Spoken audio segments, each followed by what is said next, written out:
À quoi correspond l'excentricité d'une hyperbole? Alors pour le voir, on va envisager l'hyperbole qui a comme équation x carré sur a carré moins y carré sur b carré égale 1. C'est une hyperbole qui est constituée d'une branche gauche et d'une branche droite. A et B déterminent les dimensions du rectangle dont les diagonales sont les asymptotes de l'hyperbole. Ce rectangle a comme dimension 2A sur 2B. Et dans ce cas-là, l'excentricité est donnée par C sur A. C, c'est un nombre qui est construit à partir de A et B par le fait que C carré, c'est A carré plus B carré. Alors on va exploiter ces deux relations qui sont là pour exprimer l'excentricité en fonction de A et B. Pour ça, on élève celle-ci au carré, E carré égale C carré sur A carré. Comme ça, on peut remplacer C carré par A carré plus B carré et on obtient, puisque A carré sur A carré ça vaut 1 plus B carré sur A carré. Le 1 passe de l'autre côté de l'égalité et on obtient que B sur A c'est sous une racine carrée E carré moins 1. Une relation qui lie l'excentricité aux dimensions de l'hyperbole. Alors on va supposer que A est constant et on va voir comment se comporte B lorsque l'excentricité varie. On pourrait faire le contraire, c'est un peu plus délicat à mettre au point, mais les conclusions seront exactement les mêmes. Alors l'excentricité pour une hyperbole, elle est strictement plus grande que 1, et donc on va envisager deux cas. Le cas où l'excentricité est très proche de 1, et le cas où elle grandit, elle s'éloigne de 1, elle se rapproche de plus l'infini. Quand l'excentricité se rapproche de 1, la relation qui est ici montre que ce nombre-ci, dans ce cas-là, se rapproche de 0, et donc B sur A se rapproche de 0, et comme A est constant, c'est que B se rapproche de 0. B, c'est la deuxième dimension du rectangle ici. Ça veut donc dire que quand l'excentricité diminue, le rectangle s'aplatit de plus en plus. Et comme ces diagonales sont les asymptotes, ça veut dire que les asymptotes de l'hyperbole se referment de plus en plus. Et donc, l'hyperbole aussi, l'hyperbole va se refermer de plus en plus sur son axe focal. Ensuite, comme B se rapproche de plus en plus de 0, l'expression qui est ici montre qu'alors C se rapproche de plus en plus de A.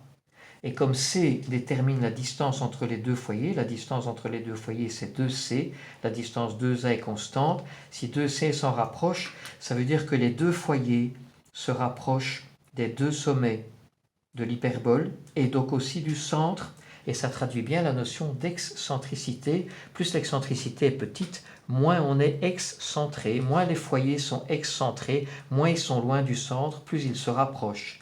Alors si les foyers se rapprochent des deux sommets, les directrices doivent s'en rapprocher aussi, puisque l'hyperbole est définie par le fait que si un point appartient à l'hyperbole, la distance de ce point au foyer, c'est égal à l'excentricité fois la distance de ce point à la directrice. Si on prend comme point un des deux sommets, eh bien, si la distance entre le sommet et le foyer diminue parce que le foyer se rapproche du sommet, eh bien, la directrice doit aussi se rapprocher du sommet.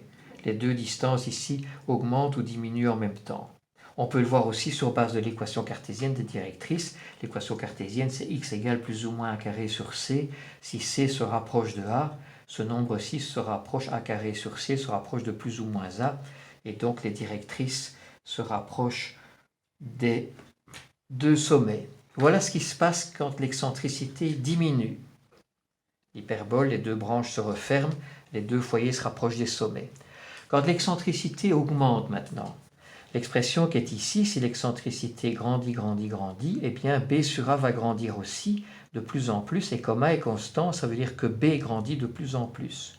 Au niveau du rectangle qui est ici, comme 2A est fixe, ça veut dire que 2B va grandir, le rectangle va s'allonger vers le haut, les deux diagonales de ce rectangle vont s'écarter de plus en plus, et donc l'hyperbole va s'ouvrir de plus en plus quand l'excentricité va grandir. Alors si B grandit de plus en plus, la relation qui est là montre qu'alors C aussi, puisque A est constant, C aussi va grandir de plus en plus.